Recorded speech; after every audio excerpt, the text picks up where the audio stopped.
Hello friends, welcome back to our channel. ఎలా ఉన్నారండి? అందరూ బాగున్నారా? ఈరోజు అయితే నేను మిల్లెట్స్తో దోశ ప్రిపేర్ చేయబోతున్నాను. దానికి కావాల్సిన పదార్థాలు చూడండి. ఫస్ట్ అయితే మిల్లెట్స్ తీసుకున్నాను. సపరేట్ బౌల్స్లో నానబెట్టి ఉంచుకోవాలి. తర్వాత మినపప్పు, తర్వాత రాగులు అండి. ఇవి సేమ్ నేను చూపించిన కప్తో ఈక్వల్గా తీసుకున్నాను. శుభ్రంగా కడిగి నానబెట్టుకోవాలండి. చాలా అంటే చాలా మంచిది, హెల్త్కి చాలా ఉపయోగాలు ఉన్నాయండి. వీటన్నిటిని శుభ్రంగా కడిగి మనము నానబెట్టుకోవాలి. ఒక 6 hours తప్పనిసరిగా నానబెట్టాల్సిందే. సేమ్ మనం దోశకి ఏ విధంగా మనం నానబెట్టి ఉంచుకుంటామో అలానే నానబెట్టుకున్న తర్వాత మిక్సీ పట్టుకోవాల్సి ఉంటుంది.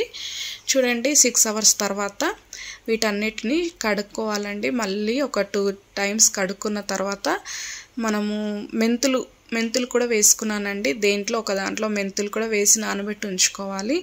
తర్వాత 6 hours తర్వాత మనము ఒక 1/2 hour ముందు, అంటే మనం మిక్సీ పట్టుకునే దానికి 1/2 hour ముందు మనం అటుకులని ఒక 1/2 cup అంతా, నేను చూపించాను కదా కప్పు, ఆ కప్తో 1/2 cup అంతా, లేదంటే 1 cup అయినా సరే తీసుకొని ఈ విధంగా మనము అటుకులని మంచిగా శుభ్రంగా కడిగి ఒక 1/2 hour నాననివ్వాలండి. ఇలా నాననిచ్చిన తర్వాత ఈలోపు మనం ఇప్పుడు శుభ్రంగా కడుక్కున్నాం కదండి, వాటన్నిటిని మిక్సీ పట్టుకోవాల్సి ఉంటుంది. ఈ సామలు ఉన్నాయి కదండి, మిల్లెట్స్ ఉన్నాయి కదా, వీటిలో ఇసుక ఉంటుందండి. వీటిని శుభ్రంగా మనం గాలించడం అని అంటారు. మరి ఒక్కొక్క డిస్ట్రిక్ట్లో ఒక్కొక్కలాగా అంటారు కదా. మేమైతే తెలంగాణ సైడ్ అయితే గాలించడం అని అంటారు. అంటే ఇసుక లేకుండా వాటిని శుభ్రంగా ఒక చిన్న బౌల్ తీసుకొని వాష్ చేసుకోవాలండి. వాష్ చేసుకొని వేసుకోవాలి. రాగులంతే, ఈ మిల్లెట్స్ అంతే ఇసుక ఉంటుంది సన్నగా. అది శుభ్రంగా చూసుకొని ఈ విధంగా కడిగి అన్నీ కలిపి మిక్సీ పట్టుకోవాలండి. కొద్దిగా వాటర్ యాడ్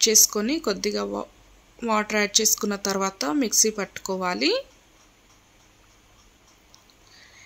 ఎవరైనా నా వీడియోని మొదటిసారిగా చూస్తున్నట్లయితే తప్పకుండా సబ్స్క్రైబ్ చేసుకోండి. సబ్స్క్రైబ్ చేసుకోవడమే కాకుండా బెల్ ఐకాన్ని, ఆల్ అనే ఆప్షన్ని తప్పకుండా క్లిక్ ఇవ్వండి.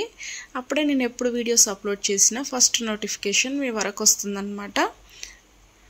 చూడండి ఫ్రెండ్స్, మనం మిక్సీ పట్టుకున్న తర్వాత సేమ్ దోశ బ్యాటర్ లాగానే ఈ విధంగా చూడండి, ఈ కన్సిస్టెన్సీలో మనం సేమ్ దోశ బ్యాటర్ లాగానే ఇలా పట్టుకున్న తర్వాత మూత పెట్టుకొని మార్నింగ్ మనం దోశ వేసుకోవాల్సి ఉంటుంది. చూడండి, ఇదైతే మార్నింగ్ చాలా అంటే చాలా బాగుంటాయండి ఈ దోశలు. టమాటో పచ్చడి చేశాను. టమాటో పచ్చడి అయితేనే బాగుంటుంది. కొబ్బరి పచ్చడి, పల్లి చట్నీ కంటే కూడా మనకి టమాటో పచ్చడి అయితేనే చాలా బాగుంటుంది. ఈ దోశలోకి టమాటో పచ్చడి చేసుకోవడం బెస్ట్. చూడండి, ఇప్పుడైతే పాన్ వేడైన తర్వాత ఇప్పుడు దోశ వేసుకుంటున్నాను. టమాటో పచ్చడి అయితే ఏం లేదండి, నా వీడియోస్లో చాలాసార్లు షేర్ చేశాను కదా. టమాటా ముక్కలు, పచ్చిమిర్చి ముక్కలు, కరివేపాకు, కొత్తిమీర, జీలకర్ర, తర్వాత వెల్లుల్లి రెబ్బలు ఇవి వేసుకొని కొద్దిగా పసుపు, ఉప్పు, కొద్దిగా లైట్గా ఆయిల్ వేసుకొని మనం మగ్గించుకోవాలండి. మగ్గించుకొని మనం మిక్సీ అయినా సరే లేదంటే రోట్లో అయినా సరే దంచుకుంటే రైస్లోకైనా, దోశలోకైనా, ఇడ్లీలోకైనా, దేంట్లోకైనా చాలా బాగుంటుంది. పల్లీలు, చింతపండు అలాంటివి అయితే నేను అస్సలు వెయ్యను.